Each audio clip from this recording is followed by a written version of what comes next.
This is Robert Clotworthy, the narrator of The Curse of Oak Island, and I have a question for you. Could it be that you are listening to The Curse of Oak Island and Beyond live stream? This is a top pocket find, mate, for sure. Hey, greetings everyone. Welcome to the channel. I'm your host, Jeff Freeman, and this is the Curse of Oak Island and Beyond live stream. And in the riding shotgun tonight, Tom Burns.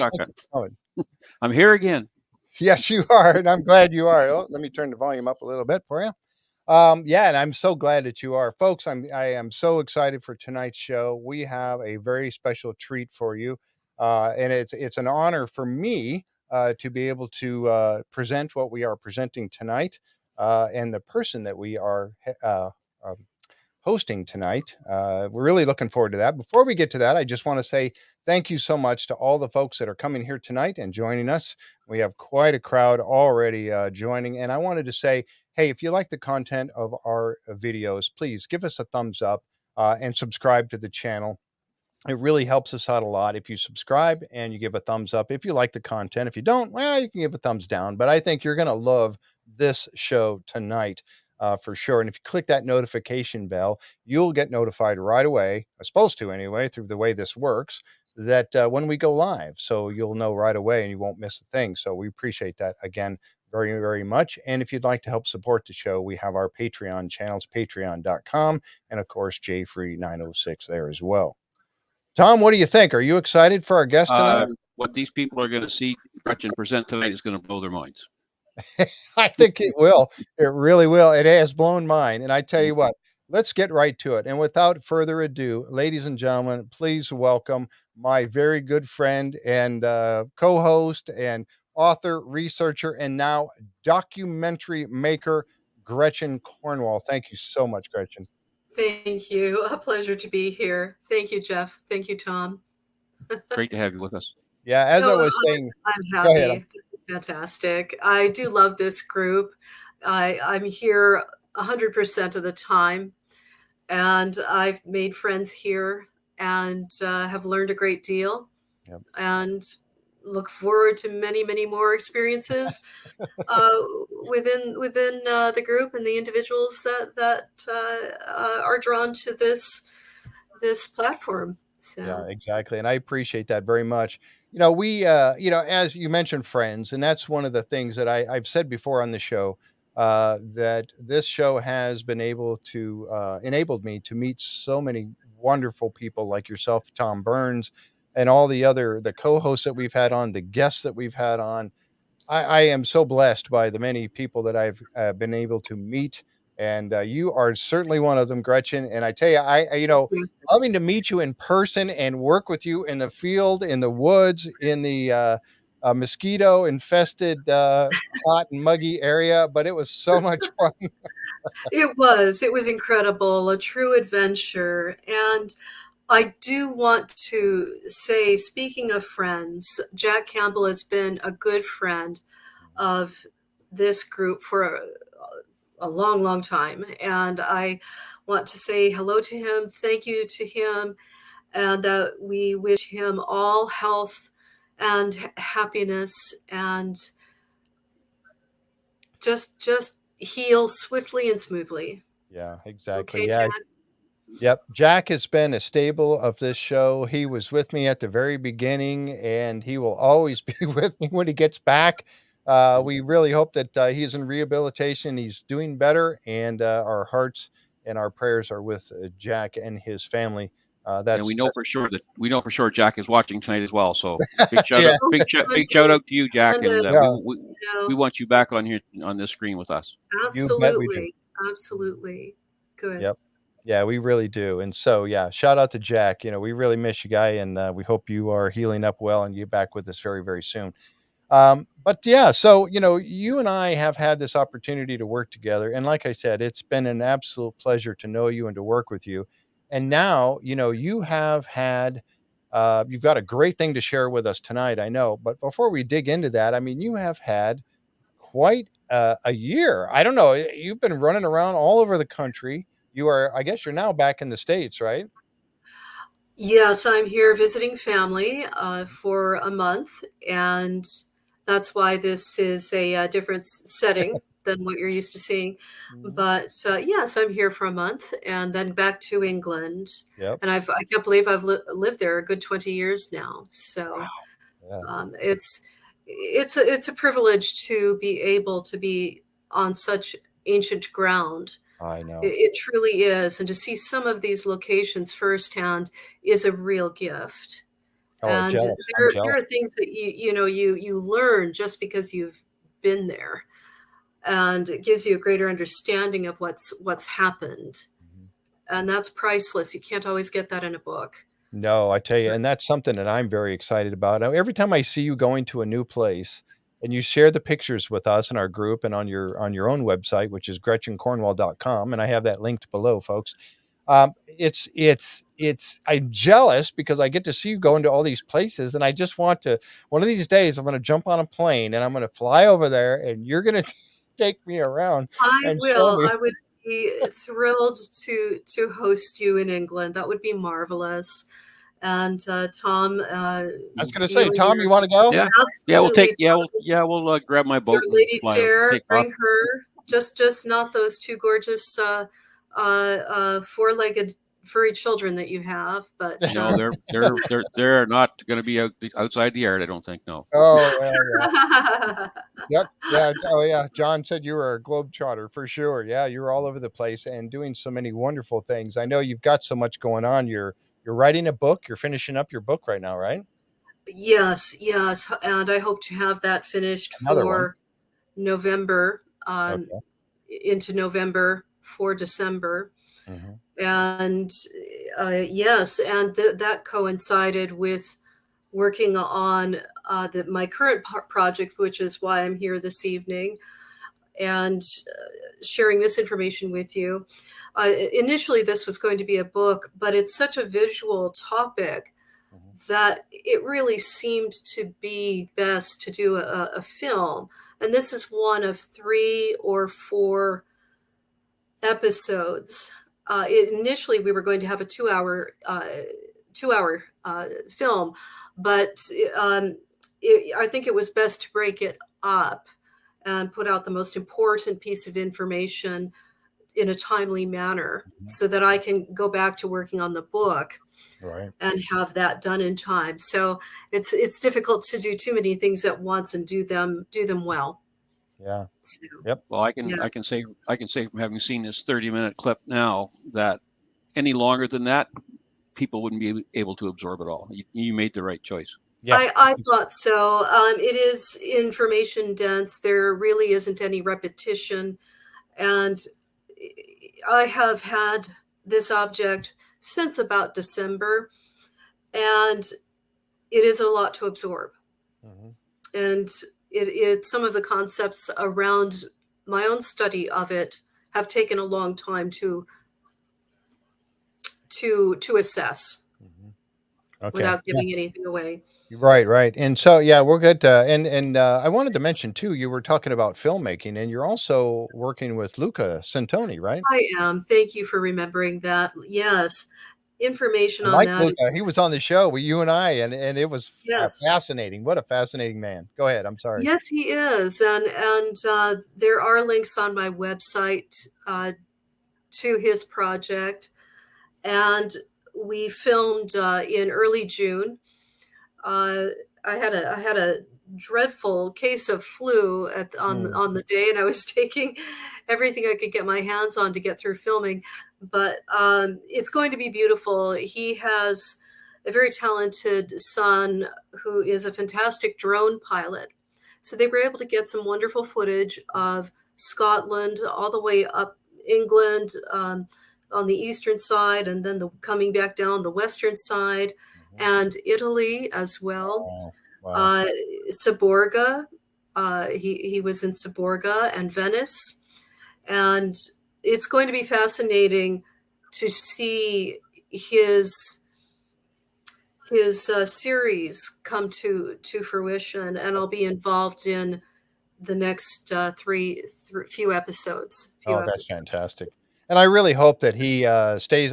We've tried to stay in touch, but I really hope that we can help be a part of that. I want to help get that out when it's ready and Thank do you. what I Thank can you. to get that. So we're working with Luca, and like I said, and again, that's one of those people that I had the opportunity to meet.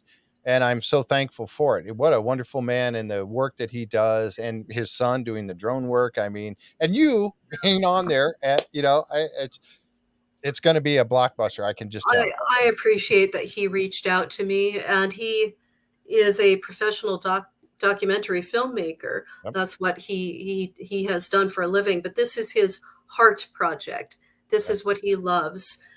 He has Templaritis. I think we all do now, thanks to you. Yes. Yes. I did want to say too that Jack is watching. He did respond. He did say thank you. So I did want to Oh, mention that splendid. he is there. Unfortunately, it comes up as Facebook user, but that's Jack right there saying thank you. Hi, Jack. So he definitely appreciates us recognizing him, because he is a friend of the show. He is part of the show. He always has been and Yes. always will be. So, all right. Yeah. So, there was another thing, and folks, I wanted to mention, Tom reminded me of this earlier, and thank you, Tom, for that. That we know that when we're doing things a little bit differently tonight than we normally do. Generally, we just have different questions, and we let our guests talk about their presentation or whatever. We're going to do a little bit of that tonight, but we're also going to premiere, and I have the honor. Thank you, Gretchen. To Thank you. premiere, Tom and I do, I should say, to premiere the first of the series of documentaries, the first part of the series for you tonight. And I know you've been working like crazy to get this thing done. Um, Yes. so we're going to actually show, folks, we're going to actually show this here in just a little bit. We're going to bring this up and show this video that she has. And then, of course, the link will be out there for it for the future. But so we're going to do things a little bit differently. We're going to play that. And what we'd like to do, we know you're going to have some questions. We'd like to ask, because the questions fly by so fast and we miss most of them because we're talking and all of that. So we're going to ask you to hold any questions that you may have until the end. I will tell you when, or Tom will. One of the two of us will remember to tell you that We'll you can. try. Yeah, you can ask your questions then if you have any, and then Gretchen can answer them for us at that point. So we're asking you to hold any questions you may have until the end, until we ask for them, and then we'll go from there. So this is a very interesting piece of work that you've done, and I'm going to let Tom kind of talk a little bit about leading this. All right. We're going to talk about the investiture first, or? Oh, Yes, I'm sorry. please. Yes. And I would just like to say thank you, Linda, for my birthday acorn. I will treasure it always. Thank Yep. you so much. Okay. Yes. I am very honored to have been accepted into it is the Supreme Military Order of the Temple of Jerusalem and the Grand Priory of England. Wow. And that is the Supreme Military Order of the Temple of Jerusalem, not sovereign. There is a difference. And your viewers, those who are engaged in this, will understand that. Mm-hmm. This is not a political organization. It is ecumenical, and it is not a secret society.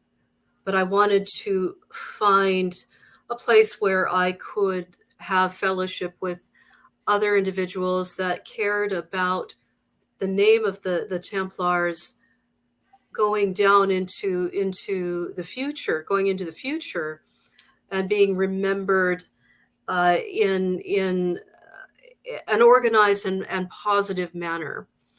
And this is a well-established order that goes into France and was recognized by Napoleon. So that is indeed an honor to have that recognition bestowed on this body, and it is international. And I prefer not to give out website links today, but you can certainly contact me, message me privately through my website or on Facebook if you would like to know more. And I want to say thank you to the photographer. Mark did an amazing job, and he is on Instagram, and it's HB Total Media. And Mark is just incredible. On Instagram, he calls himself Happy Bob Parker. Mark Happy Bob Parker. But anyway, he just did an exceptional job. And this is just one photo, but the cathedral this is an ancient cathedral that goes way back. It's in Bournemouth, in the south of England. And just walking into this space and seeing the other members of the order dressed in their regalia, the flags, the officers, it's very gripping. It's very emotional. And I have always dreamed of having this experience of being knighted, and I will never forget this moment. Absolutely. I'm very proud of this. Very proud of quite this. an honor. And you've worked a long time to get this to this point. Yeah. Well, there is that. And I will have to say that the order does not embrace my work in its entirety. So when I am representing them, I will certainly wear that cap, if you will, and uphold their tenets. But when myself as an individual out in the world where I spend most of my time, of course, I'm going to be researching and writing and saying what I think. So, and there are other individuals in the group that have differing thoughts, but you get that in any organization, whether it's a church, whether it's a political body. There are going to be different thoughts under the umbrella. Absolutely. So as long as you say, yes, I will uphold the order's tenets, then and you can fit within, then that's important. So I'm very proud of this moment. Yeah, absolutely. What an honor. Wow. Thank you. What an achievement. I mean, that's just a fantastic achievement. I can't even imagine all that you've done to get to that point. So it's just wonderful. I can just see in a few years, maybe Gretchen will be on the other end of that sword. Yes. We'll see. I think leadership in the order takes a great deal of time, and a true. I mean that's pretty much what you're going to be doing every day. Right. So it's a big commitment. It's a big commitment. I'm happy to join with my southeastern brothers and sisters to do charity work, to go on local pilgrimages, etc. But I'm quite happy with where I'm at the moment. But thank you. I appreciate that, Tom. Now, something else I wanted to mention too is that in your running around, I'm sorry, Tom, were you going to bring up? No, you go ahead. Okay. Go ahead. Excuse me. That you also you have some interest in the news lately. We've heard a little bit about Royston Cave, is it called? And so I mean, this is an interesting place.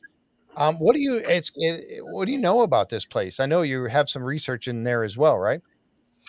Yes, I was there years ago and went back recently, and I have made new discoveries. One changes over time, and I was there initially in 2007, so it's pretty early days. But it's right on a strategic intersection of travel, right out of London. Wow. 50 miles out of London, and the intersection is a Roman road going right out of London. And it crosses the east-west Icknield Way. It's a ancient Celtic road, if you will. That's been, some of it is still there. So you can still see some of the remains, not too dissimilar to what has been discovered in Portugal. The Roman road there that may have been, that was copied and recreated in 1200 on Oak Island. So, you see this broad ancient Celtic path that people are using today to walk on, of course, but it's been paved over in other parts. But not to go on about that, but the Templars were all about pilgrimage. Now that includes not just the actual mechanics of making that work is really tough. So being at an intersection is really, really important. So Royston Cave, I think, had been in Templar hands. And it is, in my estimation, a place of secret initiation of Templarism. And it's wild because, you can go online and look up Royston Cave, and there is so much to see. The footprint of Templarism is all over that cave. It's being in that cave is awe-inspiring, and it just leaves me filled with a sense of wonderment. It's small. It's intimate. It was not meant for everyone. Right. Okay. It wasn't. And so that is actually the premise of my book that's coming out later this year. Fantastic. And so you've got the ancient Celtic crossroad. You've got the Roman road coming right out of London, and the Templars are right there. They owned Baldock Church, which was 8 miles to down the road. And though they didn't own the Church of St. John in Royston, there is an account that the leadership of the Church of St. John in Royston were mad at the Templars because the Templars had a market stall in the market town. And to be granted a market, you couldn't just set up a market. You had to be given a royal dispensation to open a market town. Wow. From the king of the day. And of course, the Templars had their market town that they built from scratch. Baldock, 8 miles away, was built from the ground up by the Templars. So they had their own market, but the Templars had a market stall in Royston. And the Augustinian Church charged the Templars. The Templars were supposed to be tax exempt. So the Templars were always complaining they were being taxed. And I'm wondering if they were being taxed because they had a storage facility. And underneath the storage facility flooring, you have an initiation chamber. So that's my theory. So you've got a bell-shaped cave, and you come down a hole via a ladder, and you land on a wooden platform, and then you lift up a hatch, and down below is a small place filled with carvings and other secrets. And that's what I think that why they were being taxed. And it could have easily been hidden by a small structure above it. Right. And it was right on the main road where the market would have taken place. So so there's a little bit of information there on my research on that isn't discussed too freely. But okay. And you said that's going to be in your book, your new book you got coming up? That is what the book is about. Yes. Fantastic. Wow, I can't wait to see that. It's an amazing subject. It's an amazing subject. So that's fantastic. Wow. All right. Okay, so we'll get ready to lead into the video? Yep. Okay, so while Jeff's getting that ready, Gretchen, if you could maybe just tell us, we'll call the statue nickname Henry for now.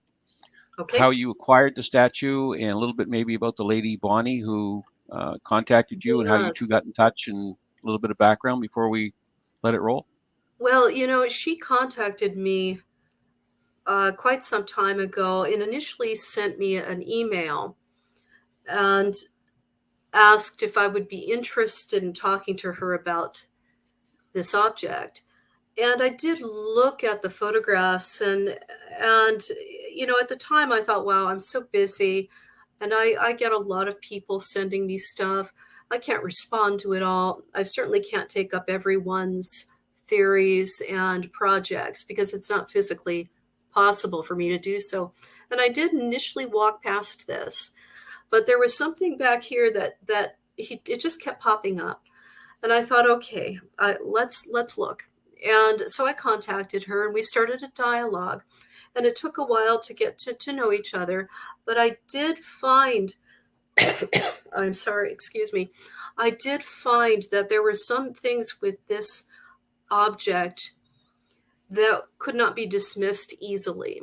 And I've never encountered anything like this. During my time with her, she became a patron of mine, a very strong one, and a colleague, a trusted colleague. And she and her father, they adore Oak Island, and they had that bond with each other, which many families do. Many families are able to engage with each other through Oak Island. I have that lens with my mother and my father, so I'm very fortunate to have that, and it's fun. So Bonnie had that with her father, but she's such a grounded person. She's in her youth, she was an athlete in school. She won awards. She was a flautist, class secretary, and real strong work ethic. Had chores and earned her own money for through babysitting for school clothes. I mean, that's a rare experience for many today that they would have to do that. Children would have to do that. But she worked at the family pharmacy when she was old enough and attended Lake Michigan College.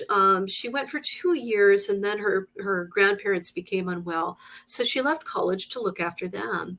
And then she and her family spent 27 years jointly looking after their mother. So she has a high sense of duty and care and concern for others. But she married her high school sweetheart. Perhaps this is too much information right now, but she books and history are important to her, and she ended up becoming a retail manager of 2 large chain stores. And she spent 20 years as a medical assistant in a podiatrist office. But she was baptized, confirmed, and married in the Episcopal Church, and she's now at a Presbyterian church and has been a deacon there for 8 years. Wow. So she's in their outreach program, and she is their official archivist. So obviously I'm reading from some of my notes there, but Yep. She's I find her to be intelligent. She shifts her theories when she thinks that they need to. And she has a powerful faith that has gotten her through some really tough times. So I admire her for that. So she's done her homework, and she's definitely not a person to be taken lightly. No. And I think her demeanor will help you see that as well. I'm sure that if she told you off for being naughty, you would immediately straighten up. I did have the pleasure of watching this earlier, and honestly, I tell you, it's I know exactly what you mean. I've watched it 4 times, folks, and you'll learn something new every time. It really is. Thank you. I appreciate that. This is very well done. So I guess we'll go ahead and roll this. And again, I see some stuff popping up already, folks. Please, like Barbara, you're actually some of your questions will be answered as we go along here, and when you watch this. So, but we'll have questions after we get done. This thing, it runs about 30 minutes, and we're just going to let it run through. I'm gonna put it up full screen. You won't see us. So I'm going to let it run, and when it's finished, then we will convene back here and we'll discuss it a little bit. Are we ready? Yeah. Take notes, people. Yeah, take notes. And don't forget, once we're done here, Gretchen will be making this public, and we'll have the link up for everybody that you can watch it again and again afterwards and because like Tom just said, you will get more information from it each time you watch it. So I guess without further ado, we're going to roll it, and we're going to get out of the way. First, I'm going to share the screen here and then take us out and get ready to enjoy this, folks. Here we go.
As a member of the British Archaeology Association, author and theorist featured on The Curse of Oak Island, I have brought to the table my years of research on the Knights Templar and their repeated missions to North America and their holy island of oaks. The Vikings knew of North America and had attempted to settle in the new land. They married into tribes, and knowledge of these events were handed down to French and English nobility through strategic marriages.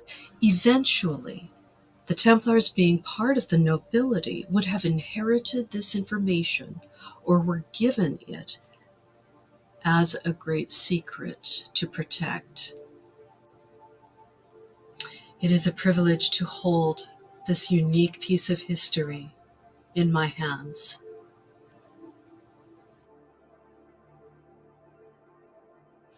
Bonnie sees Earl Henry Sinclair in this statue and has been able to explore the minute carvings and ink drawings created by persons unknown in the long-distant past. She has nicknamed the statue Henry in support of the theory that Earl Sinclair set foot in North America in 1398 and left legends, medieval ruins for us to ponder. Henry is not necessarily attractive as an art object. He is a very masculine piece, and he is festooned with information and hard evidence of his past.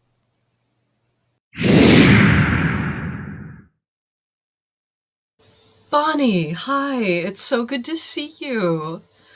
I'm so looking forward to talking to you today about your medieval statue, and also to thank you for entrusting it to me. I don't want to overshadow your commentary. How did you find him? Can you tell me that story? You've had this statue for a long time. How did you come across him?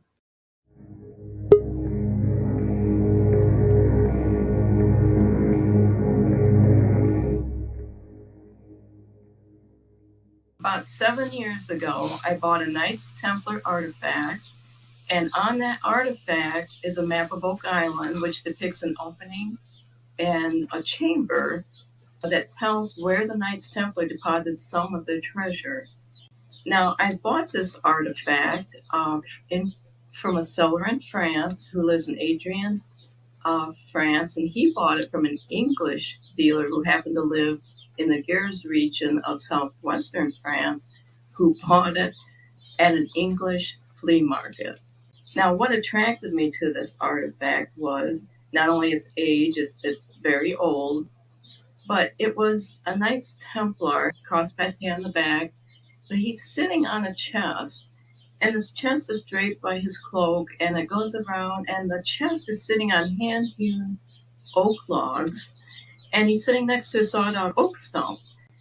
And on it was a deeper carving of a knight with his blade pointing down, and so that intrigued me, and that's one of the reasons I purchased this artifact. I thought, if nothing else, conversation piece. And as I was waiting for it to be shipped to me, of course, I'm a curious person, so I decided to investigate this knight with his blade a little bit closer. And I started to magnify this, to look at it. And all of a sudden, all this iconography in ancient Hebrew and symbols, and all came to life on this thing. Now, you have to realize when you first look at it, it's all kind of dark brown. It's a very aged piece showing its age. But there's color in there. There were the iconography, the beginning iconography is in color. And it turns out that this piece has been encrypted with invisible ink, that it takes a combination of light.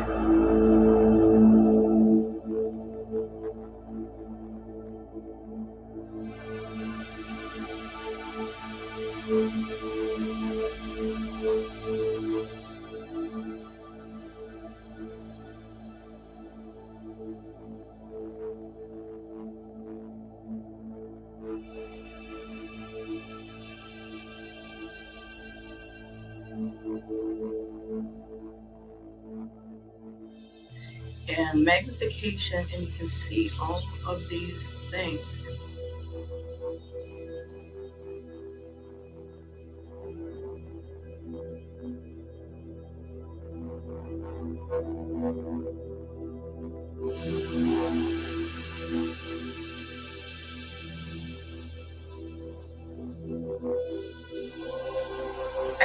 It was so amazing. Honestly, I almost fell off my chair. I've never experienced or seen anything like this before in my life. The artifact itself, with the ancient Hebrew, it actually reads the story in ancient Hebrew. It goes from right to left. It's like hand, eye, heart, like they read. The iconography and the color had to be done by a master craftsman. You can see eyelashes, the fine points, and it's in miniature. Some of them you can put on the head of a pin, others are larger. But it reads from, as I said, from right to left, and it's a kept piece. This artifact has been added to throughout the centuries. You can tell by the different carvings and the adding to, and that is actually on the top of his head, on his helmet or head adornment, I shall say. Now, along the rim, they did a deep carving of the geography, and there's more than one deposit. Oak Island is one. There's two more, which is for another day. But around the rim, which is getting very worn, it's showing its age, but there's ancient Hebrew letters, especially Y. In fact, I took this to my pastor just to say, can you see what I see? Can you see these things? And he goes, yeah, he was pointing out everything I was saying. He goes, oh yeah, that's ancient Hebrew. He says, I don't read it, but this is an ancient Hebrew letter. And on there also are navigational engravings, and this goes around the rim, but it's only around the rim, around Oak Island and two other sites that they show.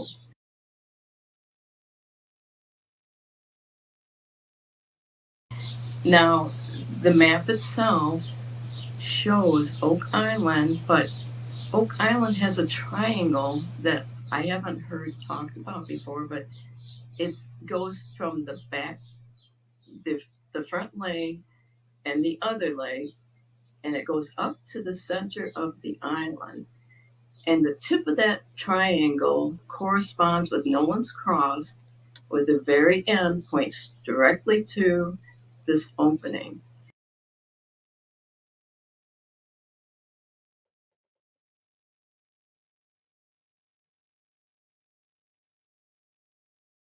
Now, there is no swamp at this time on this piece. There's no swamp, but it does show water there at the center where these treasures are going into it. It's also what amazed me was when I was looking at Zena Telprin's map, it corresponds with that too, where it says the vault, and that line points right up towards the center of the island. And also on the other side where it says two triangles, or some people are saying December triangle, that matches too. And the December triangle, of course, is constellation. This triangle's on the ground, second triangle, and as above as below. It matches up. The tip of the triangle also, as I tried to overlay it with Nolan's Cross, there's a road that seems to be going across the center of the island now. But lot 8 and 9 and 27 and 28 is where the cross meets and that opening is. And I mean, it's the most amazing thing I've ever seen. In that triangle, there are little black boats shown there. It would explain maybe why at that time, since there wasn't any swamp, there might have been a road built there.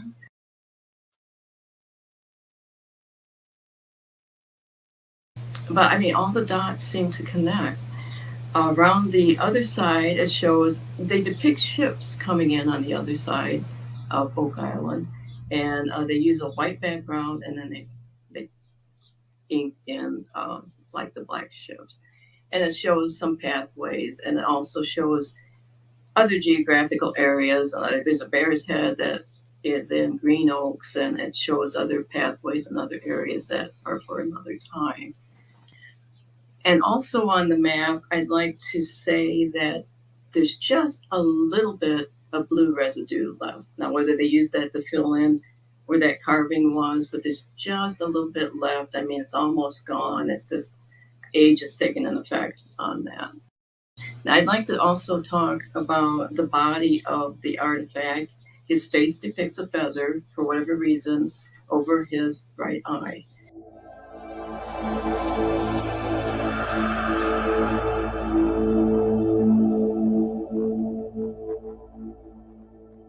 They did not want the story to be lost. They used iconography for the illiterate at the time so they can understand that. They used ancient Hebrew for the intellect. Under his left arm, they depict the opening again that is on Oak Island, and it's beautiful. It's in color. They show it, for some reason, autumn. The trees are red, orange, yellow. The water is clear blue.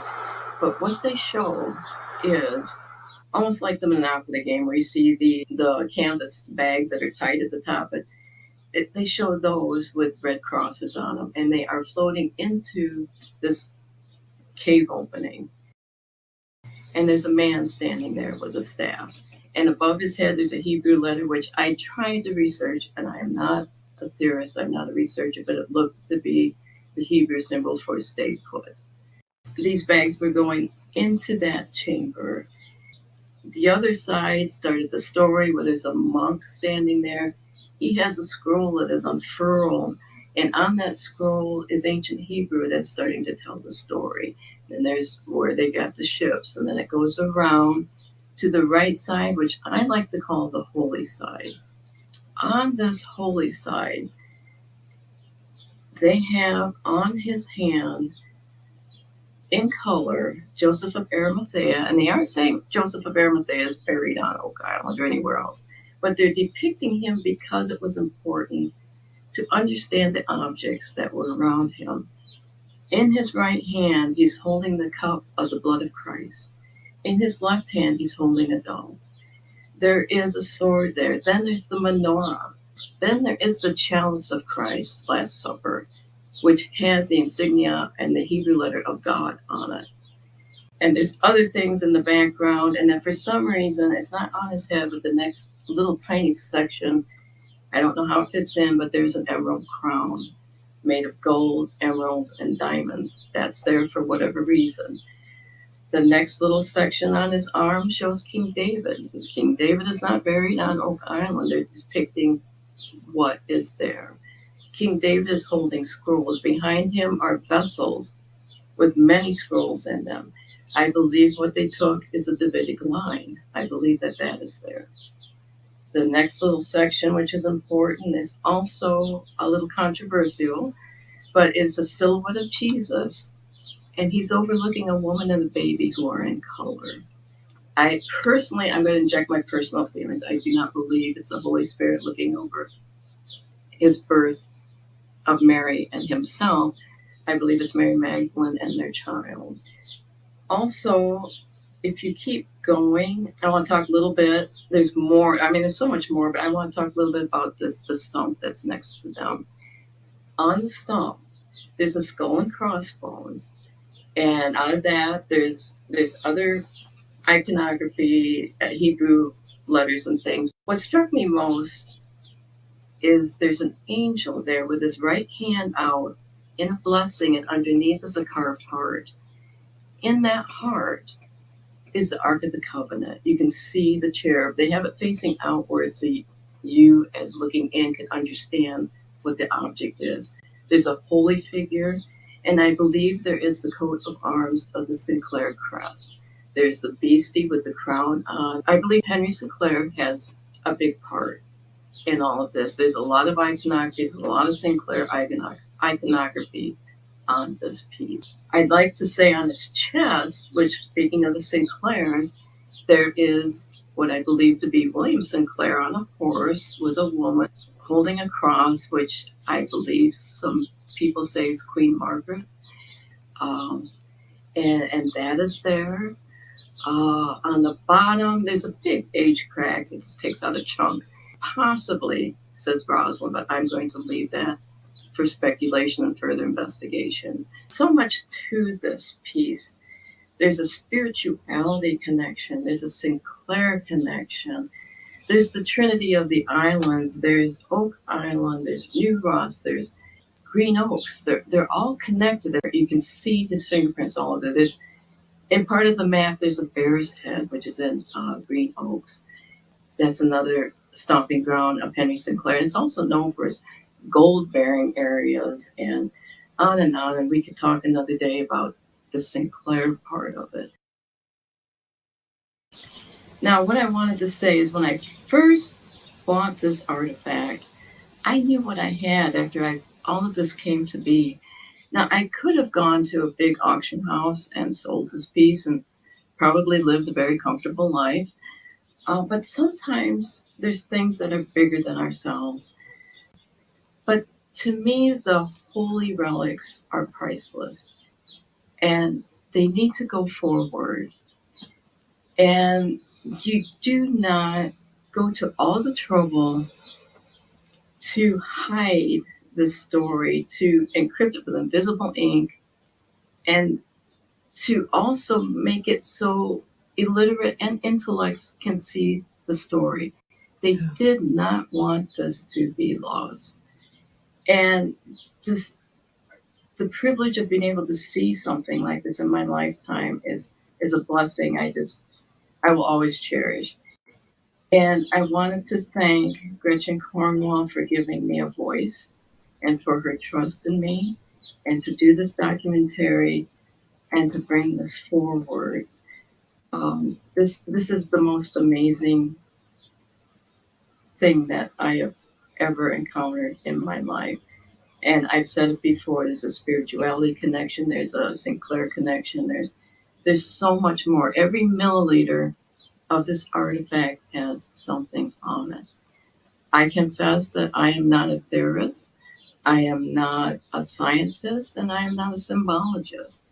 But because of the iconography, I can understand what is on this piece, and I can understand the importance of what is on this piece. And that was my desire to bring it forward. And Gretchen was kind enough to give it a voice and also to bring it forward. So I want to thank any viewer who's watching this for your consideration. And I thank you in advance. I would like to say also about the angel on the oak stump that is next to the knight. The angel that has his right hand out in blessing and the heart underneath it. You can also see in Royston Cave a similar carving with just a hand and a heart. It's there. You can also see it at Rosalind Chapel with an angel holding a heart. they have used this many, many times, but I wanted to make that connection that it is also in these other sites. Well, it connects with your story and Xena. And it does. They're all connected. It's the Sinclair voyage. And we could go on to Sinclair. I mean, oh my goodness. And he did this. This is his fingerprints. This is what the Micmac people, one of the qualities that they admired from Henry Sinclair, that he diverted waterways. It makes sense that I don't know why there was water in the center of the island. Maybe there's none. I don't know if there's even any there now, but there was no swamp. There was water there. It shows it going in, but now there's none, but there's a swamp. I mean, I don't know. It might account for some of the, flood tunnels, I don't know. But I mean, all of that is just, I mean, there's so much Sinclair stuff on there. It's just, with Oak Island, say the truth. Prayerfully, they'll look, and, it's in God's hands. Basically, always has been, in his timing, and go from there. But what is your theory? Do you think that this piece was taken to Oak Island and then brought back? What do you think? How did this happen? That's why I'm asking about the provenance. Where did the flea market get this thing from? That would tell us who. Now, I've corresponded with him before and asked him about the camera and stuff, and we've had a nice relationship where he used to live very close to Rosalind Chapel, and then he moved a little bit farther away, but he no sent freaking me, way. I know.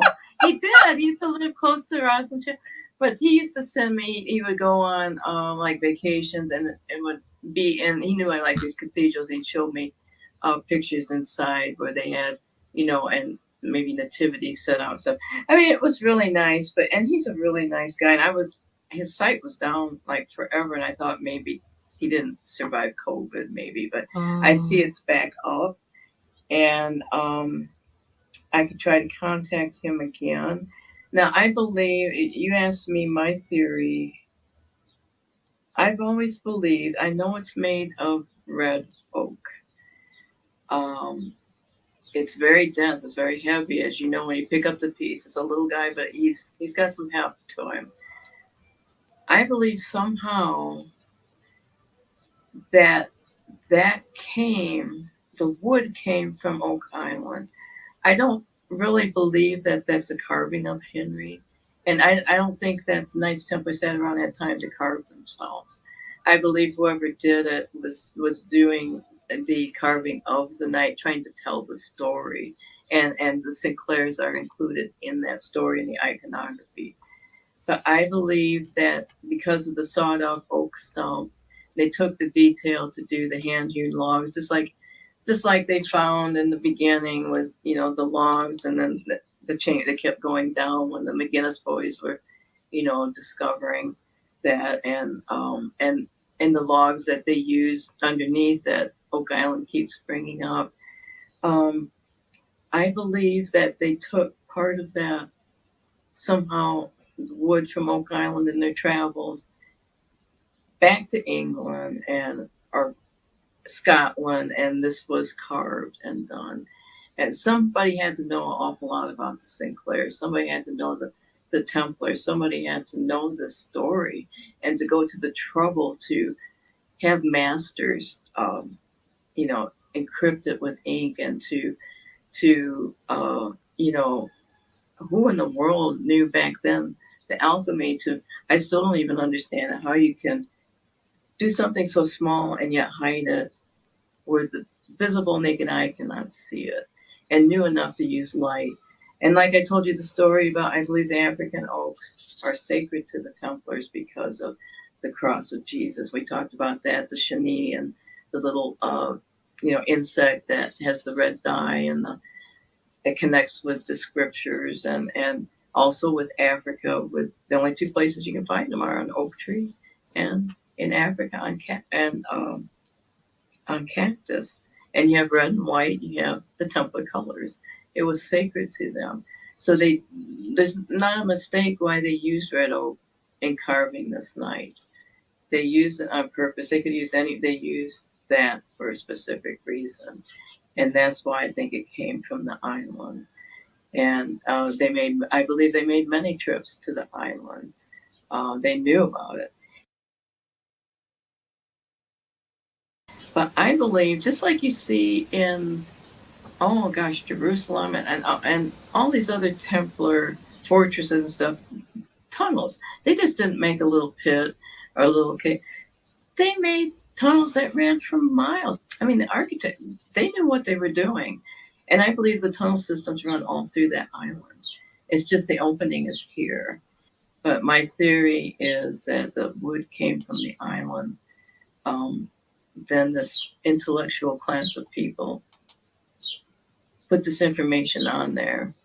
And they obviously wanted to be kept a secret because you wouldn't do what you do. You would just put it on there and have somebody keep it, or just like a map, put it somewhere. But this was meant not to be seen by just anybody, but they did it.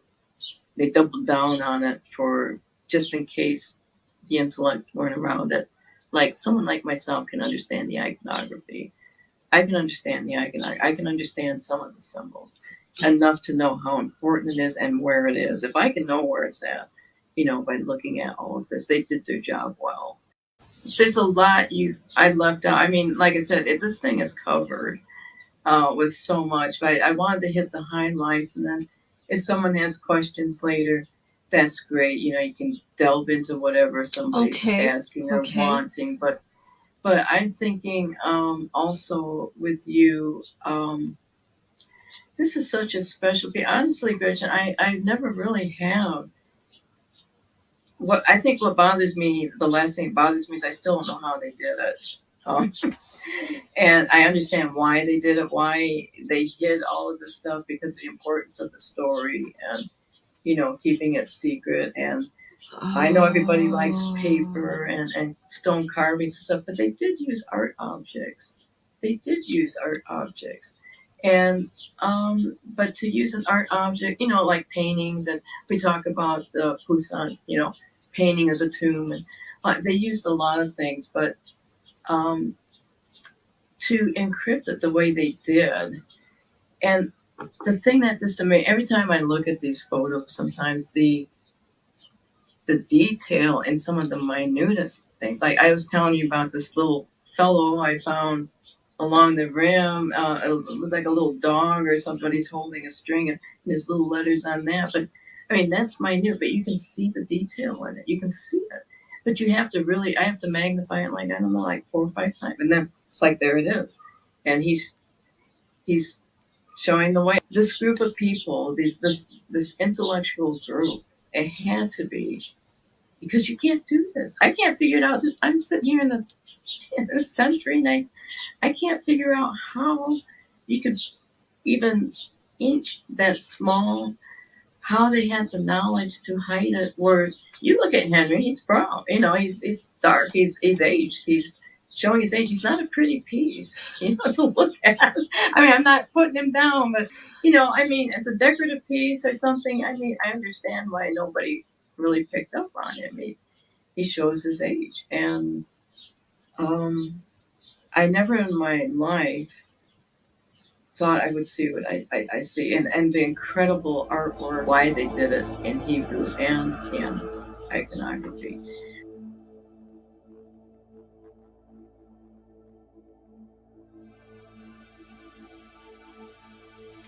Bonnie, thank you so much for your time, your information, your inspiration, your quality of assessment. This is a fact-finding journey as well as a mystical journey.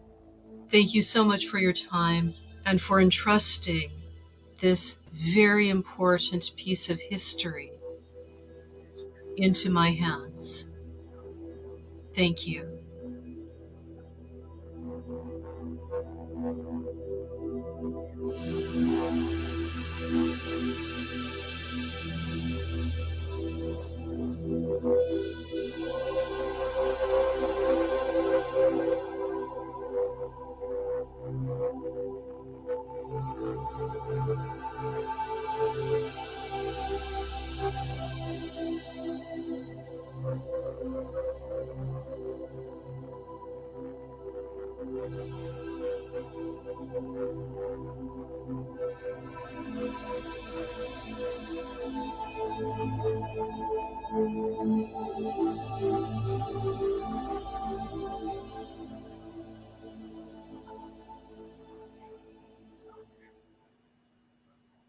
Wow. Just wow. Whoops. Sorry about that. That's the end of my video. Yeah, let me pot that down a second. Hold on a second. Okay. There we go. Yeah. All right. Man, oh man. That's a lot to take in 30 That minutes. was awesome. That's a lot to take in 30 minutes. Well, there's her story, which we've not shared completely, what she actually sees on this object. And of course, then there's the object itself. And there's so much to talk about here. And it is a very deceptive. It's a huge topic. Miniature art goes back centuries, millennia, and is popular for the wealthy.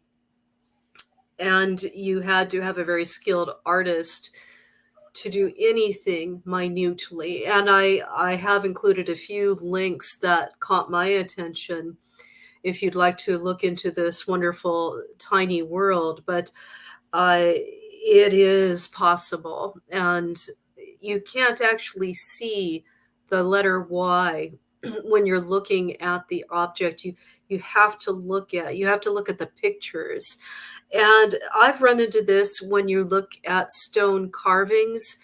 You can't necessarily see something that's badly faded over time and with exposed to weather that freezes in the winter, warms up and expands and contracts in the summer.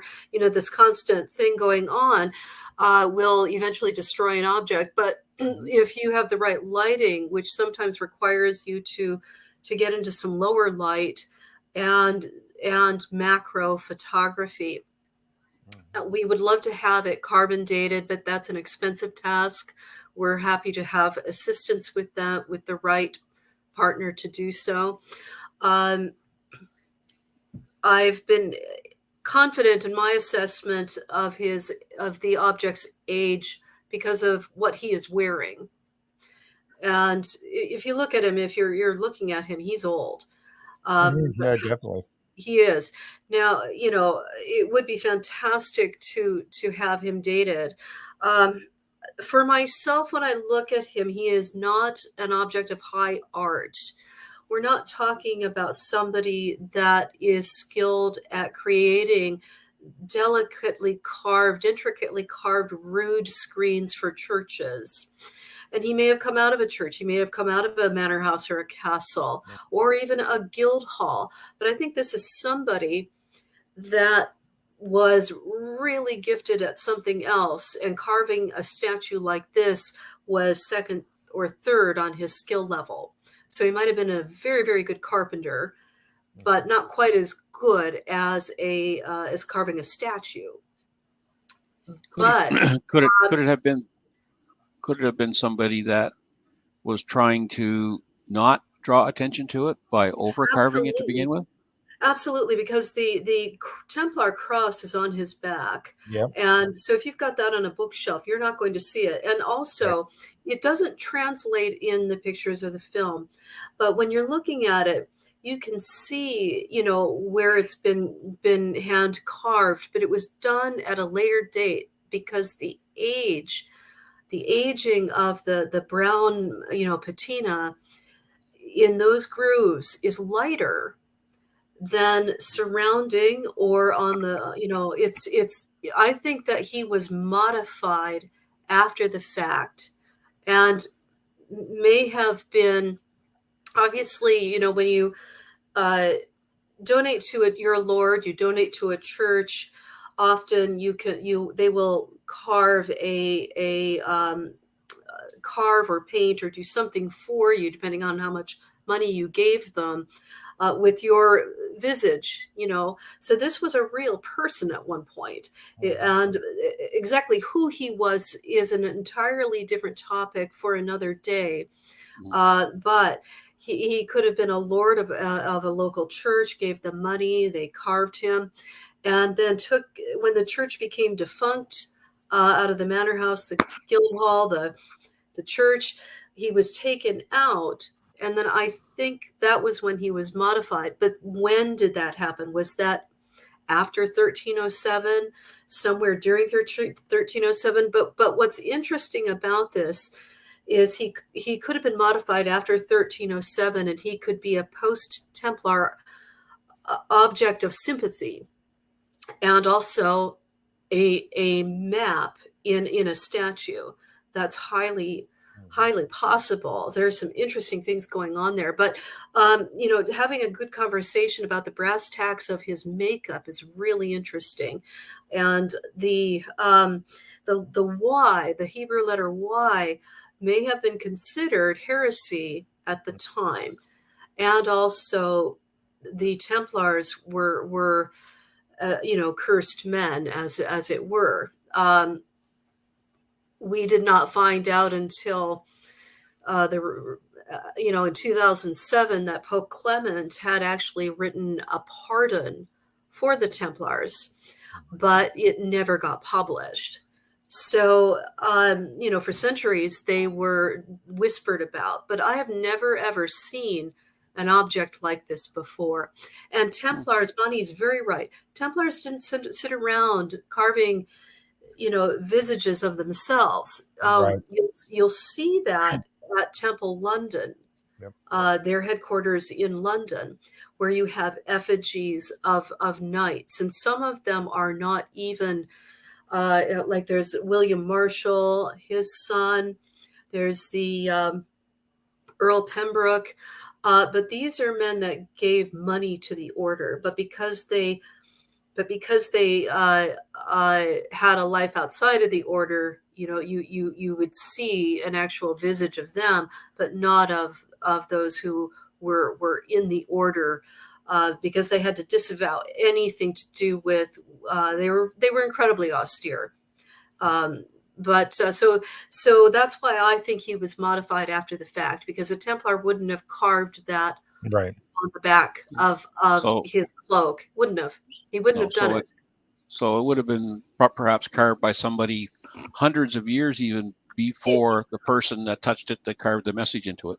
Yeah, I think that this Templar cross on the back could have been carved 100, 200 years after the fact. The piece is incredibly old. Now, I might be wrong about the age, and only carbon dating is going to tell us that. Right. But he is wearing a pot helmet, and that was worn during the 1100s and the 1200s. And it was easier to make a flat top helmet than the conical one. William the Conqueror in 1066, he wore, the Normans wore a conical helmet, and then it kind of flattened out because it was just easier to do, but you still had the curve, which would deflect a blade or a missile or something. And what you're seeing there with him is the beginnings of the Crusader great helm. And over time, there would have been like a visor. Eventually it got longer. Eventually it would encase the entire head, and you would identify it as the great helm that's worn in Templar films today. You would recognize that Crusader, the Crusader helm. But this is the start of that, which came about in the 1100s and the 1200s. And he's wearing probably chain mail over his head and then the helmet on top. But he is wearing a cloak, and one of the keys here is that there's a horizontal bar going across the chest, which keeps the cloak on. So you can see where his shoulders are. That is not plate armor. That is a cloak. Mm-hmm. So that's early days. And you can see fine vertical lines, which were, I think, a hauberk, where you take layers of fabric and stitch it, and they would have had this padding all over their head, underneath their helmet, on their chest, with the chainmail over it. So it's he's a complicated piece. but I don't believe him to be from a later century, because I have seen carvings of Templars in, say, the 1400s. I've seen later centuries carve the Templars. I found one example, which I'll share it another day, but they showed the Templars on a horse with armor of their day, which would have been more like the 1400s into the 1500s and 1600s. So people always want to see the familiar. We get that in films today. We want to see our hero and heroine with a haircut that we recognize, that's in fashion today. Right. So the reason why that's one of the reasons why I think it is 1100s, 1200s, because there was no attempt made to make that armor look present day and current to whenever it was modified at a later date. Right. So it was never meant to be a depiction of Henry Sinclair. There is no, to my knowledge, there is no known depiction of him anywhere. So what Bonnie nicknamed him Henry, and it stuck. And for her, she sees, and I agree with her. I do think Earl Sinclair went to North America, and the documentary coming out with Lucas Santoni will go into that in great detail. That voyage is very important. But they knew it was there. The Vikings knew it was there. It's just that it's inconvenient. Yeah. So to back up a bit, then you talked earlier about these strategic marriages that would have taken place. Yes, with the first visits.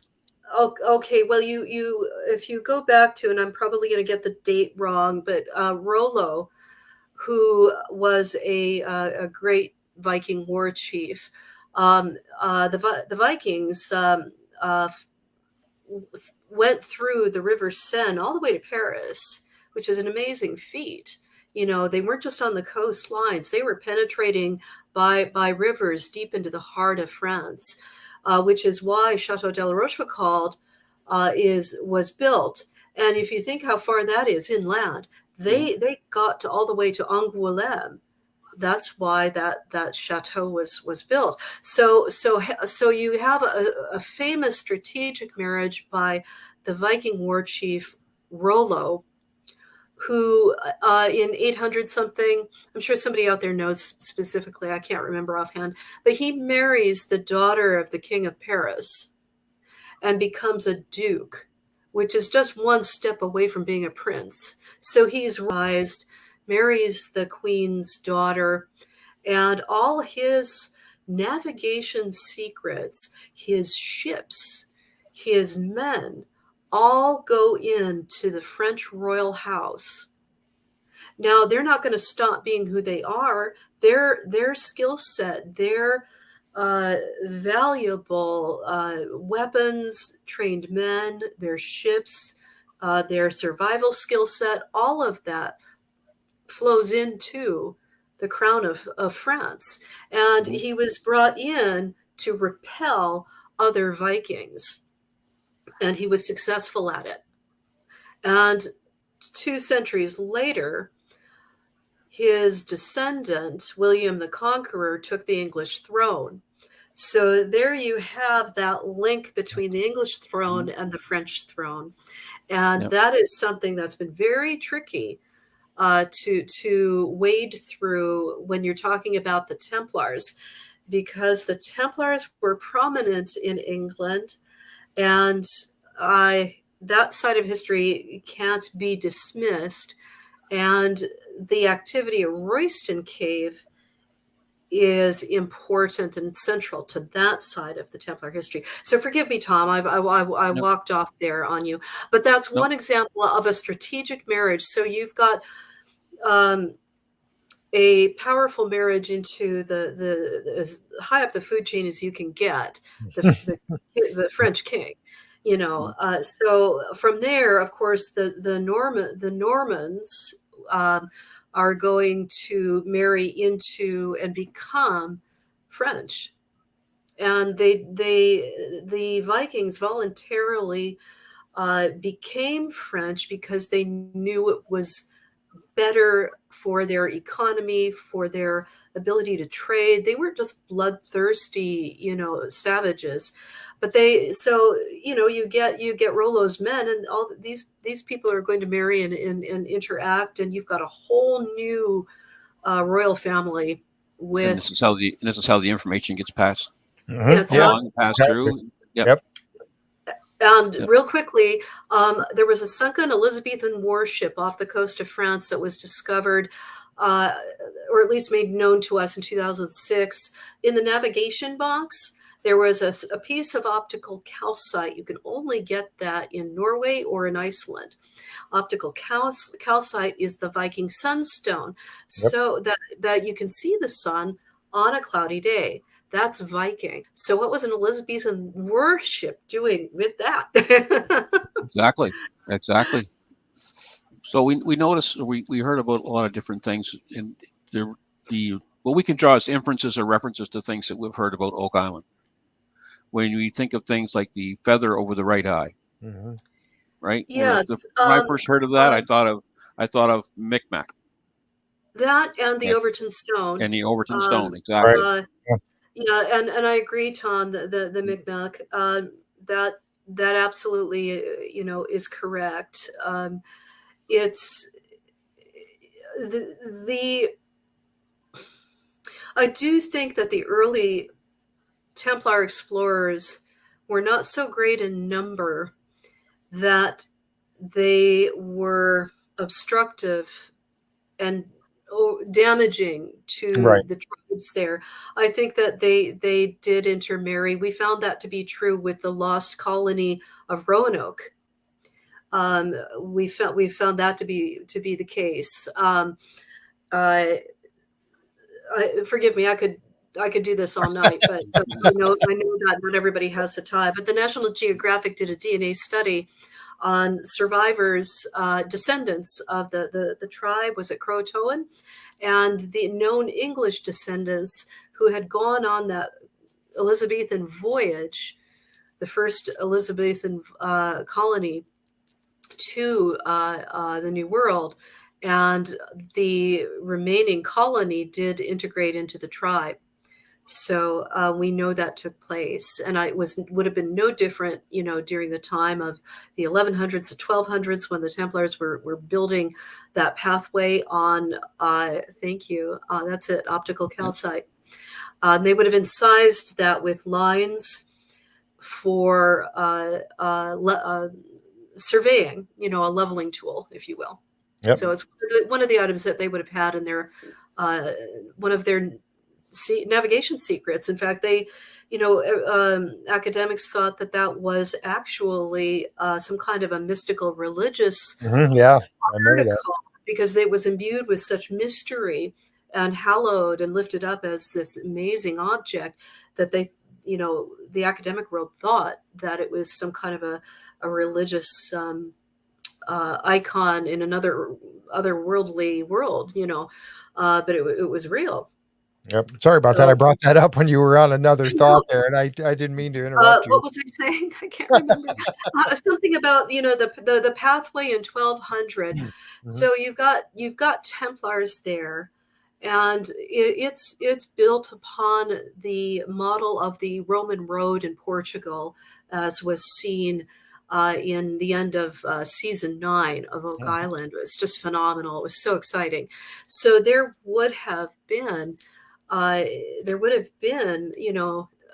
trade, exchanging culture, and marriages. So I'm sure of that. Human beings are curious. Big happy family. Yeah. Opposites attract, and I know that the Templars are supposed to be. Hi, John. Great. Yes, absolutely.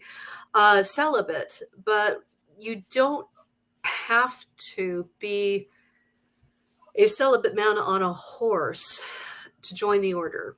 The order actually comprised many people of different skills and abilities, Oh, such as you absolutely. could join the order and you'd end up managing a large farm. And I visited Temple Crossing recently, and you can still see these massive barns that were built in 1100, 1200, still standing, still working. Incredible feats of engineering. So, you don't, the men on the horse needed backup, and they needed 3 to 6 men to keep that knight on a horse. Yep. They also needed food, everything to survive so that they could be the warrior. So, there had to be a lot of people involved, because when you think about it, when they talk about 1307, they say, well, 12 knights escaped on 18 ships. Well, 12 knights didn't drive 18. I love that. That's such malarkey. Right? Yeah. It really is. I mean, and they knew it was coming.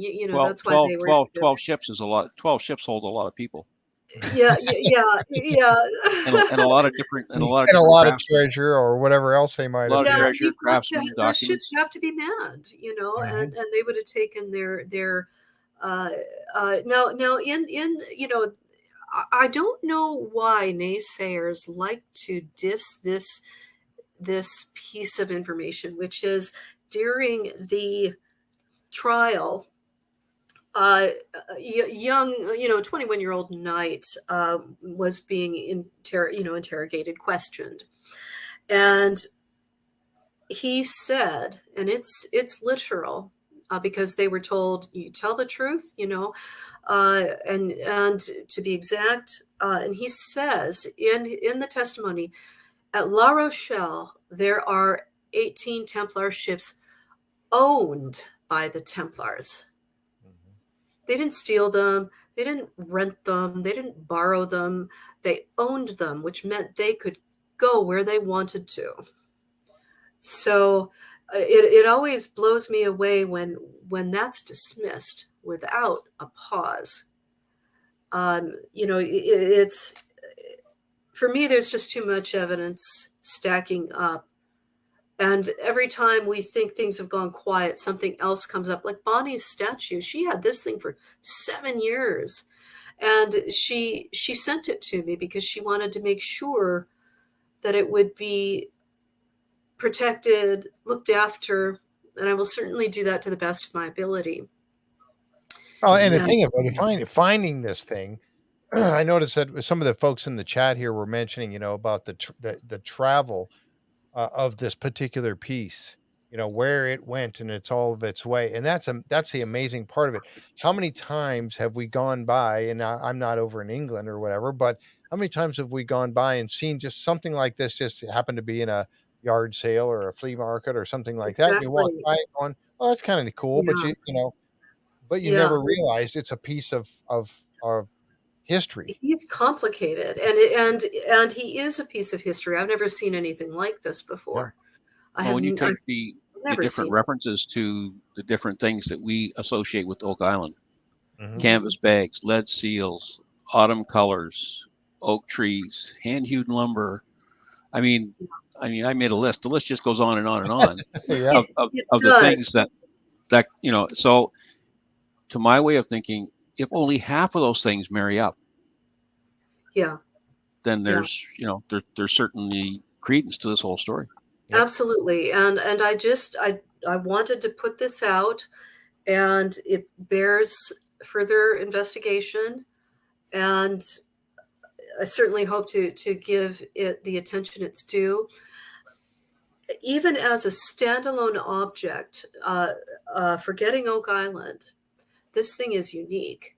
I know that I was brought back on. You did a poll, who would be your people that you would like to hear from regarding the Templars, and so I chose, and I was part of that top 5 poll that you did a few months back, and I thought, wow, well, maybe it's time to air Henry. So. Yep, and I'm glad you have too. This is fantastic, and Like you said, and I'm looking at some of the different things on this piece, and I'm going to show one more picture of it here just quickly. The thing that I noted, and and Bonnie mentioned this as well, that some of the pieces of this, she talked about it being done at a later time. And then you had mentioned something about the carvings on it having been possibly added, some of them added at a later time. I think Even so. if they are still very, very old, because you Oh, look at the piece in itself and you can yeah. see that any kind of little carving marks, which you can see many here, these Yeah. little pieces here, they aren't a different color or shade, or it doesn't look like it aged together at the same time.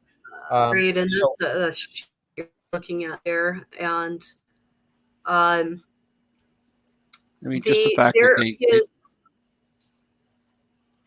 is okay. minute, very, very tiny remains of ink on this. And when you go back in time, when cathedrals were at their height of their full swing prior to Puritans and the Luther Reformation movement, everything was painted. He could have been very brightly painted at one point, and he could have been filled with Hebrew lettering. Between the Hebrew lettering and the Templar cross on the back, this is a very dangerous piece to have in your home. Oh yeah, it would be. Oh It yeah. would have been, because unfortunately the Jewish population base suffered badly in medieval Europe. In 1306, Philip le Bel, the King of France, uh, robbed the Jewish communities and expelled them from his kingdom. And he isn't the only monarch to have done that. So. But I realize that we're coming up against the clock here, and there Well, must be yeah. 1,000 questions Yeah, I wanted to see. Yeah, about the we're at about next. an hour and a half, and I wanted to say that if we could, if I didn't want to cut you off, because I know if this is compelling, I could sit here and listen all night long to this. But I thought at some point we might want to ask some questions. I told Tom you probably have some more things that you want to bring up as well.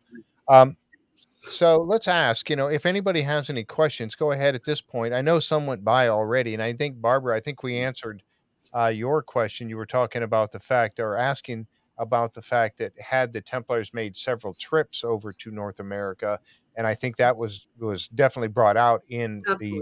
in the documentary, as well as Gretchen mentioning that yes, uh, that's very likely. That's always been a theory about the progression of the work on Oak Island too. That Right. maybe it Yeah, wasn't all done in one trip by one group of Exactly. people. Yep. absolutely. I Yeah, agree. yeah. Yep. And I know. also they had referenced. It's amazing that story that's trying to be depicted on this statue, because when you get as specific as to be able to say that, we're curious about lots 8, lot 9, 27, 28, 28. you know, and Yes. canvas And bags, lead seals. I mean, she sees, oh, excuse me. So if this is the foot of Nolan's cross, she's seeing a triangle depicted at the end of the cross that takes in lot 8, 9, 27, 28. And we know that they're already looking there and have done some work there. She, of course, would love to see them go back and give that further effort. And we've not shown everything here on purpose, but um, it does merit greater airtime. It does, mm, and more investigation. I was trying to find. I have a picture, and I wanted to bring this up. You did show it briefly. There is a, if I can find it here. Okay, why am I having trouble bringing this up here? Let's see. I had a picture of Xena's map, and I wanted to show that real quick if I can find it now.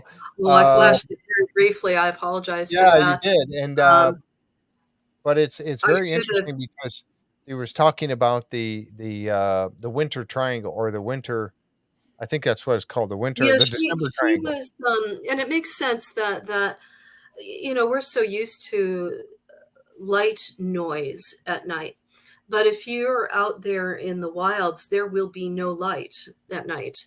So you're going to be impressed by the stars above. Absolutely. And the December triangle is an important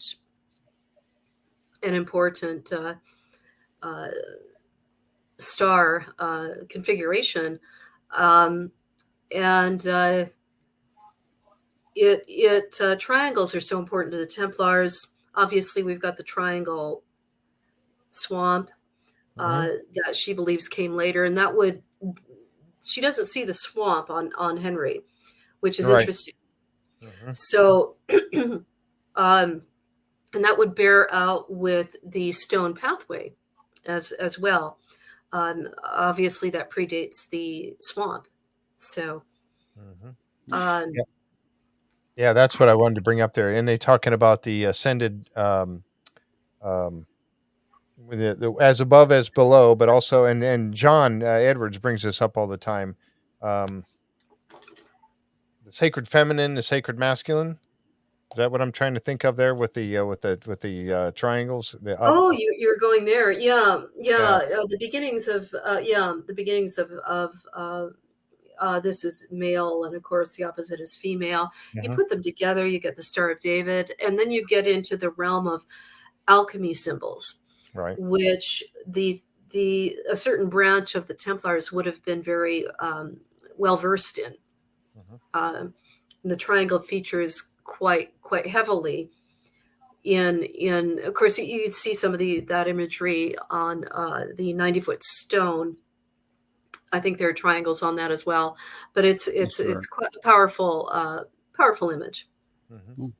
Yeah, I think now, Tom has a question from one. Another thing too that I noticed, and I see Jim Barlow's picked up on it as well, is the engraving of the skull and crossbones on the statue itself, and wonder how that might relate to Templars, say before 1300, after 1300. Before 1300, King Roger of the Second of Sicily was a patron of the Templars, and one of his flags was that of the Jolly Roger, and of course he did like to party, so Roger, Jolly Roger, he actually didn't get along very well with Bernard de Clairvaux. They were on the same team, but they didn't get along. But so as a patron of the Knights Templar, he flew the Jolly Roger, the skull and crossbones, and that passed into the hands of the Templars. And when the Templars were dissolved, they kept their ships. Why wouldn't they? They were healthy. They were able-bodied. They just continued to do what they were doing, and became pirates, privateers, a secret war on the high seas for a very long time.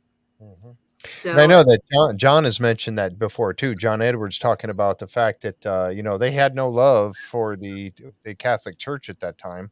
Why would they? Exactly. They were betrayed. Yeah, exactly.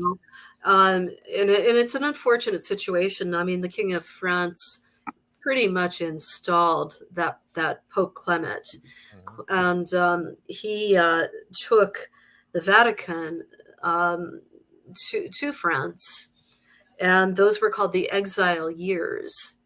And the Vatican operated from France for decades before it went back to Rome and stayed.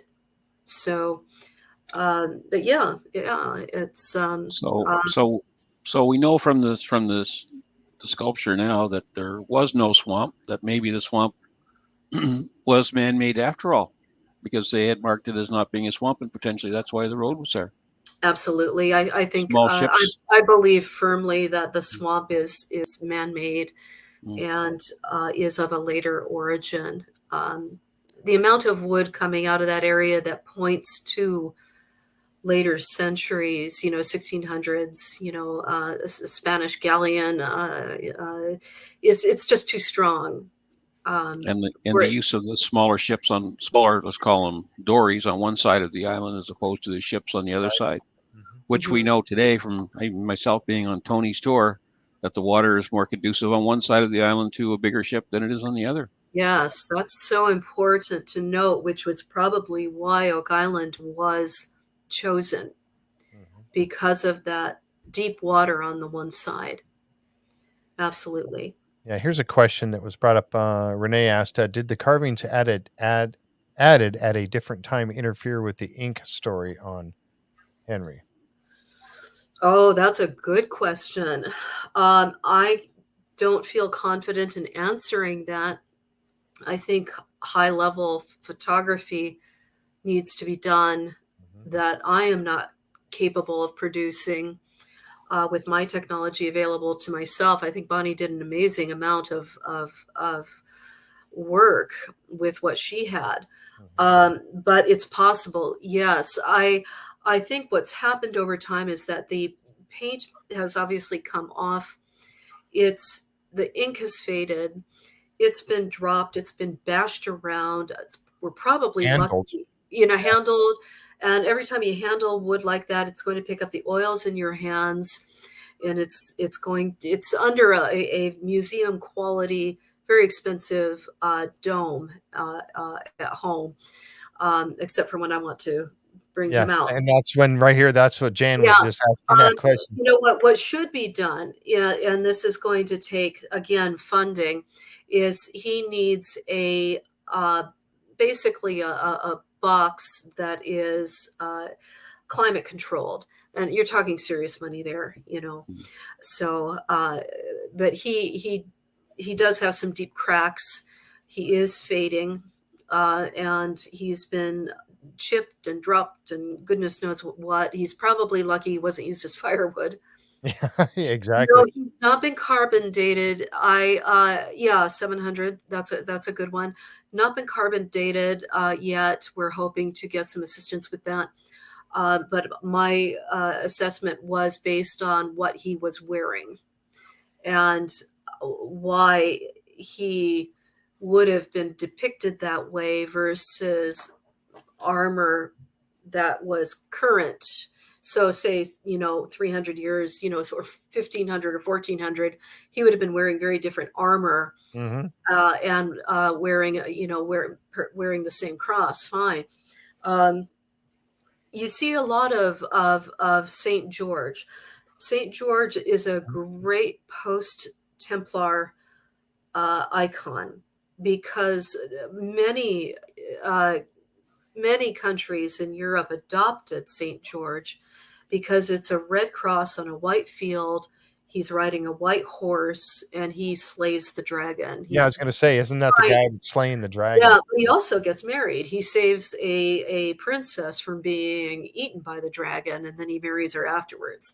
So, and which is interesting. The Templars, I believe, who were trading with the merchant guilds, would have melded in with the merchant guilds, and then you have the rise in later centuries of the Freemasons.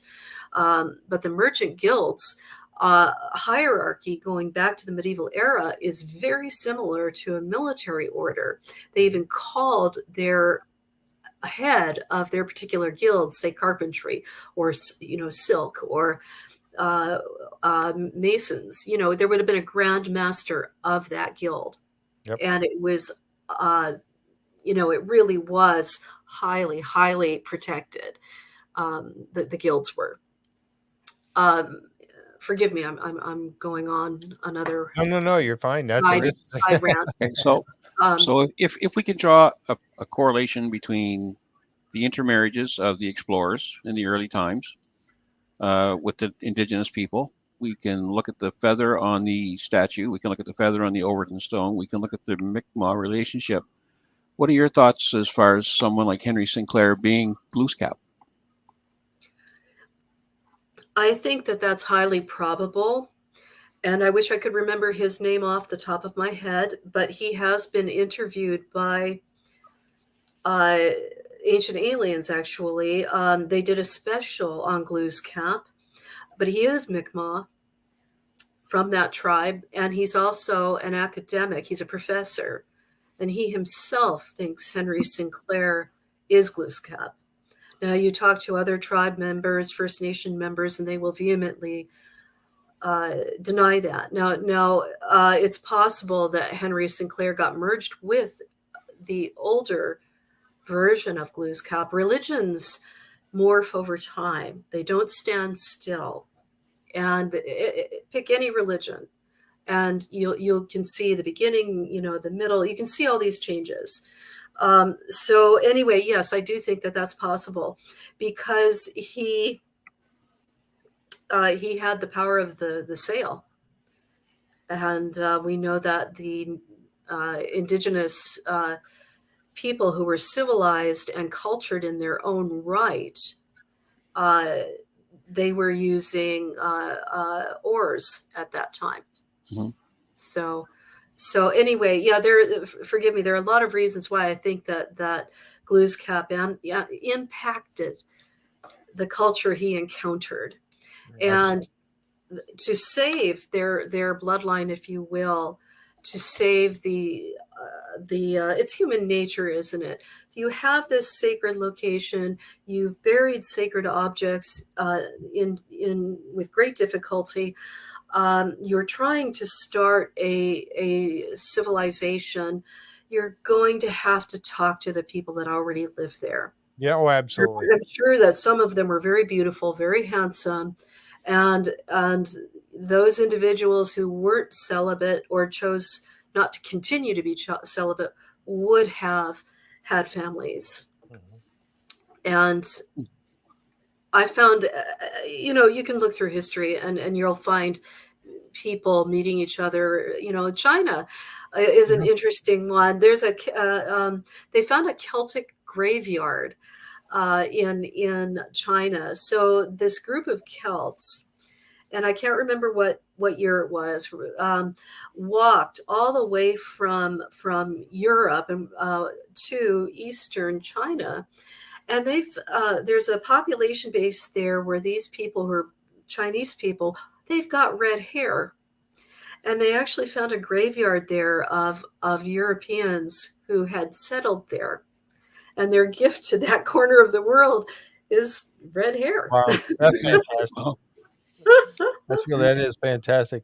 Go ahead. Tom. I was going to say, there's so much information on that one little carving that it's almost like a 13th century version of a microchip, really. It truly is. That's good. Oh my goodness, well stated. Yes, yes. Yep. That's what I like this question too. I think there is. I think this is such an unusual object. I've never seen anything like it. I've never seen anything like this in a castle, a guild hall, a museum that's been handled in the way this thing has been handled, between the Hebrew lettering, the modification of the added Templar cross. Now, it is possible that this thing was done in one, with purpose to tell a story. And I think I could be wrong. What I thought happened was that this thing is part of a rood screen, in a pew. When you go to church, there's a pew and there's a rest. Well, European churches have a lot of them have decorations, either a beastie of some sort or a decoration or a person. He could have come out of something like that, or he could be a one-off created to tell a story. What I think is interesting is he's seated next to a felled oak, and exactly. it has to be an oak, because that was what was available on the northeast coast of the Americas, and also in England. Yeah. So. And the English are very proud of their oak, very, very proud. One of the reasons why Royston Cave is so interesting is because it's in England, and it's very possible. But the Templars are brothers without borders. It didn't matter which part of Europe you came from. Right. If you had what they wanted, you'd be included. So I do think Royston Cave is a vestige of the Knights Templar secret presence in England. But it's sitting next to a felled oak. That's a really weird choice. Yeah, It's a exactly. weird choice. And he's very kingly, he's very stately, and he is sitting on, it looks to me like a box. Like He's a not box or a sitting chest, on a yeah. throne. You know, I've seen a lot of carvings where nobility is depicted as sitting on some kind of a throne with a back on it. And you know, it's so, but this man is being depicted sitting on a box basically, and he's not being supported from behind by a backing of any kind, which they would have had. Yeah. Um, It's almost like so he's sitting on something, and he escaped, and he's sitting on something, and he's guarding it. yeah, that's a nice insight. I appreciate that. Yes, there's a lot more yet to learn, to discover about him, and I really think he's a one-off. I really do. I've never seen anything like it, and the more I handle him, the more I consider him, the more the inspirations come. And I know this is what Bonnie's path was with him as well. Right. So, Yep. Having this thing really checked out and looked at and under, scrutinized, I guess, is I think important to do in the preservation of it, of course, like you're doing now, which is, yeah, it has to be preserved at this point so it I, doesn't get I any hope more so. faded so that we can find out more clues from it. I know, One I of the agree. one of the statements that was made, you made it earlier, and I think it was also in your documentary that they said, that they hid clues and messages in paintings and artwork. Absolutely, they did. And there's been so much evidence. I mean, look at Jake Roberts Yes, and John, the work that they've done to search this stuff out. And absolutely. Corian Mall and Christopher Morford talking about the Poussin. She brought up Poussin and the Knights of Arcadia. And it's like Mhm. they did incorporate clues and secret messages within artwork because they had to hide it. They Yeah. couldn't And put it out. Yes, what was and also interesting is that the messages were aimed at two different Yes. categories of people. Mhm. yes, and I appreciated that she figured that one out. That you could see, you know, that's what stained glass windows are for in churches, to tell a story. And you Yes. would understand when you went to church and you're looking at a stained glass window exactly what's going on. And he is exactly the same as a stained glass window. You can see the little picture stories, but you can also, as the scholar, you'd be able to read the writing as well. And perhaps it's a two-layered thing. You know, step one is being able to figure out the carvings. Step two, are you able to figure out uh, the other educated level? So, um, That's pretty Okay. much it for what I had, Jeff, on the statue. Yep. Okay. Me too. And I tell you what, folks, as Gretchen mentioned, there is going to be more information coming out on this. She's going to have a couple more parts. I think you were figuring 3 to 4 parts complete on this document. yes, yes. Bonnie and I realized that three probably won't do it. More likely four. That's So, fantastic. And like keeping them to 30 minutes, I think that's great. But yeah, oh, that's thank you. Okay. this is something that is going to be a story that's going to unfold. And I did notice that one person did ask, has this information been brought to? And again, you may not be able to answer this, and if you can't, that's fine. But he was asking about, does the people on Oak Island know anything about this? Have they? Um, No, this is the first time this has been aired anywhere. wow, that's Anywhere. awesome. Yeah, Well, they know now. They they know know now. now. Yeah, that's what that was Yeah, it they there. know That was now. it. If Yeah, anybody's AO watching, they brought it up know and now. he asked, was the fellowship had seen this statue? Were the fellowship aware of it? And will they present it to the fellowship at some future point? That we can't say for sure, AO. That's going to be out Yeah, that's for up to them. yeah, It's, you know, Rick and Marty own a good portion of the island, pretty and much all of it now. we're just walking through and getting a chance to participate. But it's up to them. Yeah. Okay. Well, So this has been a fascinating evening, I tell you, and I knew it was going to be when you first told me about this documentary and this particular piece that you put together. I know you've been working on it for a long time. You've been sitting on it for a while, trying to get all the I facts and have, figures and yeah. everything you could together for it. And I tell you what, I am so very, very honored, folks. I can't tell you how honored I am that you would come to this show with Tom and I and ask us to help to launch this and do the premiere for this particular video. I am honored by that. And Thank please you. tell Bonnie that I am as well, because she is the person that had this, and had the person that had the knowledge and the foresight to look at it and realize that it was something special. And that's the Yeah. key right there. And then to pass it on with you and your knowledge. Where will this lead us in the future? Boy, we just don't know yet. But I tell you what, I am looking forward to the next episode. Thank you. She and I are a good team, and she's definitely a trusted colleague and friend. Yeah, So, absolutely.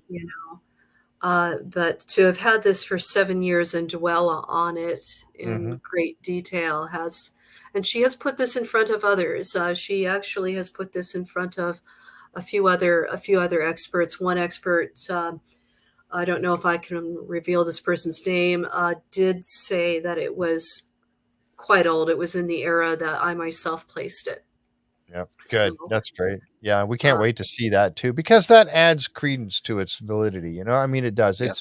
It does. I mean, you look at it and it's old. You can just tell it is very old from the patina and the handling of it. That smooths it over. The handling over the years have just smoothed all the edges on it, and it just it almost becomes polished from people handling it. Exactly right. Oh my goodness. Well, I tell you what, I'm so looking forward to the next episode and to hear what you have coming up for us. And we will be, you name the time and the date, and Tom and I will be here for you. We'll be here. Thank you. Thank you. Well, there were a few hiccups in the film here, so I will definitely make sure I've got a polished film before I put it in front of your viewers next time. So, well, I tell you what, it was great, and I really do appreciate it, folks. Like I said, there will be more of this coming out in the future, and if you want more information about this with Gretchen, she has her website. It's GretchenCornwall.com. The link for it is in the description below. You can go there and find out, and you should just go ahead and follow her website anyway, because it's always good information there that she brings out on a regular basis. So. And the book coming out, you have the book coming out in the future here that's going to be talking about Royston Cave. I've looked at that website, and I tell you what, it's fascinating, and I can't wait to see what you have there as well. I found something new. I can't wait to share that with you. Oh my goodness. Okay. Now works for me. It's not documented. It is not documented. This is new. Oh, well, I tell you what, we're going to have that on the next show. I tell you what, let's say that. No, I can't talk about it for you for a while, but yeah. Did we leave a cliffhanger? Oh yeah, for sure.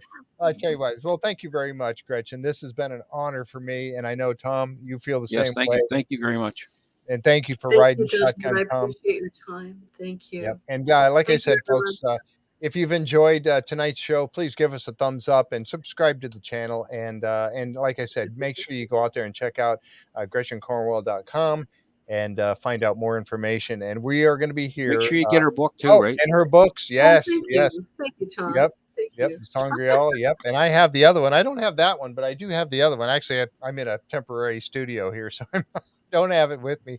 But anyway, thank you, folks, for so very much for joining us here tonight. We've had a wonderful evening with Gretchen and looking at the documentary. It has been fantastic. And I tell you, we have another show coming up tomorrow night. This is going to be stepping on the beyond side of the Curse of Oak Island and beyond. And we're going to be talking with some insiders for the Skinwalker Ranch Insiders. That's tomorrow night at 7:30. We're going to have a couple more insiders. We're going to have a great time with that. But once again, thank you very much, Gretchen. Hang out for just a minute if you would. And Tom Burns for riding shotgun with me. You are always the man with all the putting everything together for all the questions and the notes and everything. I appreciate you so very much. Very professional. Very professional. Yes, and Jan and Linda, of course, working out there, keeping things going with the chat and everything. Thank you guys so very much for all your hard work. And we know Jack was here. Jack, I hope you're still there, and we cannot wait to get you back. Jack.